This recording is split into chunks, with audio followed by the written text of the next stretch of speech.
अस्सलामुअलैकुम रहमतुल्लाहि वबरकातुहू। बच्चों कैसे हैं आप सब? ठीक, शाबाश।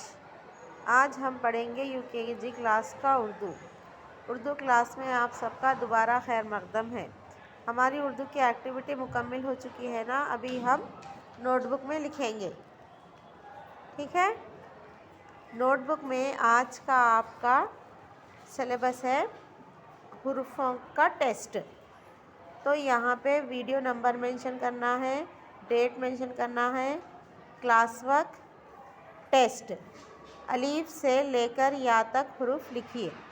अलीफ से लेकर या तक हुरूफ बग़ैर देखे लिखना है आपको, ठीक है। किसी की भी हेल्प न लेना, मम्मी या बाजी दीदी किसी की भी हेल्प न लेना। पढ़ते हुए आप अपने ओन से ये 1 पेज में 2 टाइम लिखना है, अलीफ से लेके या तक, ठीक है ना। मिस्टेक नहीं करना है, पढ़ते हुए लिखने से आपको मिस्टेक नहीं होगी। अलीफ बे पे ते पूरा या तक पढ़ते हुए लिखना। पढ़ते हुए लिखने से आपको मिस्टेक नहीं होती। और नुक्ते बराबर डालना है। हुरूफ की पहचान नुक्तों से ही है। अगर से आप नुक्ते नहीं डालेंगे तो हुरूफ नहीं बनेगा, ठीक है ना। ये आपका टेस्ट है। टीचर ये करेक्शन के लिए बुक्स मंगाए तो करेक्शन करेंगे, चेक करेंगे कि आप लिखे हैं या कौन।